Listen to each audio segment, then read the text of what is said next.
வணக்க மக்களே, சற்று முன் வெளியான முக்கியமான அறிவிப்பு. ரேஷன் கார்டுகள் ரத்து செய்யப்படலாம் அல்லது ரேஷன் பொருட்கள் பெற முடியாமல் போகலாம் அப்படிங்கிற அதிர்ச்சி தகவலை மத்திய அரசு சொல்லி இருக்காங்க.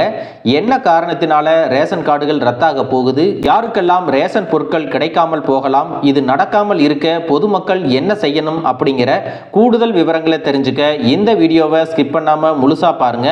அப்போதான் நாங்க சொல்ற தகவல் உங்களுக்கு தெளிவா புரியும். இப்ப வாங்க வீடியோக்குள்ள போயிடலாம்.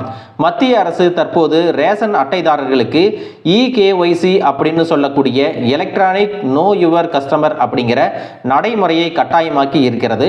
இந்த நடைமுறையை பூர்த்தி செய்யாத ரேஷன் அட்டைகள் இனிமேல் செல்லாது அப்படின்னு அறிவிச்சிருக்கிறாங்க. EKYC முடிக்காத ரேஷன் அட்டைகள் வச்சிருந்தாங்க அப்படின்னா அவர்களுக்கான ரேஷன் பொருட்களான அரிசி, கோதுமை, சர்க்கரை, பருப்பு, பாமாயில் உள்ளிட்ட உணவுப் பொருட்கள் மானிய விலையில் கிடைக்காமல் போகலாம் அல்லது அவர்களுடைய ரேஷன் கார்டு ரத்து செய்யப்படலாம் அப்படின்னு சொல்லியிருக்காங்க. எதற்காக இந்த EKYC அவசியம் அப்படின்னு பார்த்தீங்கன்னா, மானிய விலையில் கிடைக்கக்கூடிய ரேஷன் பொருட்களை தவறான முறையில் வாங்கி முறைகேடுகள் செய்வதாகவும், இறந்தவர்களின் ரேஷன் கார்டை பயன்படுத்தி மோசடி செய்கிறார்கள் என்றும், போலி ரேஷன் அட்டைதாரர்களை அடையாளம் கண்டுகொள்ளவும், ரேஷன் விநியோகம் செய்யக்கூடிய முறையில் வெளிப்படைத்தன்மையை கொண்டு வரவும் EKYC முறையானது அவசியமாகிறது அப்படின்னு சொல்லியிருக்காங்க. இதை கடைபிடிப்பதன் மூலமாக தவறான வழிகளில் இலவசமாக ரேஷன் பெறுபவர்களை அடையாளம் காணப்படுவார்கள். ரேஷன் பொருட்கள் கள்ளச்சந்தையில் விற்பனை செய்வது தடுத்து நிறுத்தப்படும் அப்படின்னும் மத்திய அரசு சொல்லியிருக்காங்க. இந்த KYC எப்போதையெல்லாம் செய்யணும் அப்படின்னு பார்த்தீங்கன்னா, ஒவ்வொரு 5 ஆண்டுகளுக்கு ஒரு முறையும் KYC சரிபார்ப்பது மிகவும் முக்கியம் அப்படின்னு சொல்லியிருக்காங்க. ரேஷன் கார்டு EKYC சரிபார்ப்புக்கு என்னென்ன ஆவணங்கள் தேவைப்படுது அப்படின்னு பார்த்தீங்கன்னா, ரேஷன் கார்டு மற்றும் ஆதார் அட்டை இருந்தால் போதும் அப்படின்னு சொல்லியிருக்காங்க. ரேஷன் கார்டு EKYCயை பூர்த்தி செய்ய பயனாளிகள் தங்களது ஆதார் அட்டை மற்றும் பயோமெட்ரிக்ஸை வழங்க வேண்டும். வேறு எந்த ஆவணமும் தேவையில்லை அப்படின்னு சொல்லியிருக்காங்க. சில மாநிலங்கள் ரேஷன் கார்டு EKYCயை ஆன்லைனில் நிரப்பும் வசதியையும் கொடுத்திருக்கிறாங்க. சில மாநிலங்கள் ஆன்லைன் EKYCயை அனுமதிப்பது இல்லை.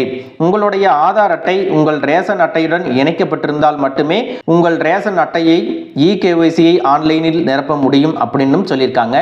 ரேஷன் கார்டு EKYC சரிபார்ப்பை ஆன்லைனில் சரியாக முடிக்கணும் அப்படின்னா நீங்கள் உங்களுடைய மாநில அரசின் அதிகாரப்பூர்வ பொது விநியோக அமைப்பு PDS போர்ட்டலுக்கு போகணும். முகப்பு பக்கத்தில் ரேஷன் கார்டு சேவைகள் அல்லது சேவைகள் அல்லது விவரங்களை புதுப்பித்தல் அப்படின்னு ஒரு டாபிக் இருக்கும். அதன் கீழே இருக்கக்கூடிய KYC பிரிவை நீங்க பார்வையிடணும். அதன் பிறகு ரேஷன் கார்டு நம்பரையும் ஆதார் எண்ணுடன் இணைக்கப்பட்ட மொபைல் நம்பரையும் நீங்க கொடுக்க வேண்டும். அதன் பிறகு உங்களுடைய மொபைல் எண்ணுக்கு ஒரு OTP வரும். அந்த OTPயை நீங்க பதிவு செய்யணும். இதை நீங்க சரியாக செஞ்சிட்டீங்கன்னா உங்களுடைய KYC புதுப்பிக்கப்படும் அப்படின்னு சொல்லியிருக்காங்க.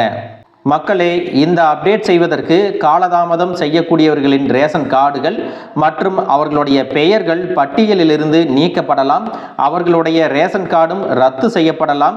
அடுத்து மீண்டும் ஒரு புதிய ரேஷன் கார்டு தான் வாங்க வேண்டிய சூழ்நிலை வரும் அப்படின்னும் சொல்லியிருக்காங்க. அதுவும் ரொம்பவே சிரமமாக இருக்கும் அப்படின்னு சொல்லியிருக்காங்க. எனவே இந்த அப்டேட்டை உடனே முடிச்சிடுறது ரொம்பவே நல்லது. அப்போதான் ரேஷன் கார்டு மூலமாக கிடைக்கக்கூடிய அனைத்து பலன்களும் உங்களுக்கு உடனடியாக கிடைக்கும். இதில் முக்கியமான விஷயம் என்ன அப்படின்னு பார்த்தீங்கன்னா, ரேஷன் கார்டு தொடர்பான அத்தனை விதிமுறைகளையும் மத்திய அரசே கொண்டு வந்து KYC சரிபார்ப்பையும் கட்டாயமாக்கியது. ஆனால் ரேஷன் கார்டுகள் தொடர்பான விதிமுறைகள் மாநிலத்திற்கு மாநிலம் வேறுபடுகிறது. தமிழ்நாட்டை பொறுத்தவரை ரேஷன் கார்டை உடனடியாக ரத்து செய்வது போன்ற கடுமையான விதிமுறைகள் இல்லை என்றாலும் உடனடியாக இந்த KYC சரிபார்ப்பை செய்து முடித்துவிட வேண்டும். நீண்ட நாட்கள் தள்ளி போடக்கூடாது அப்படின்னு சொல்லியிருக்காங்க. மக்களே, இந்த வீடியோ உங்களுக்கு ரொம்பவே பயனுள்ளதாக இருந்திருக்கும் அப்படின்னு நினைக்கிறேன். இது போன்ற அரசு தெரிவிக்கின்ற அனைத்து உண்மை அப்டேட்டுகளையும் தெரிஞ்சுக்க நம்ம சேனலை சப்ஸ்கிரைப் பண்ணுங்கள். வீடியோ பிடிச்சிருந்தா ஒரு லைக் பட்டனையும் தட்டி விட்டுருங்க. தேங்க்யூ ஃபார் வாட்சிங்.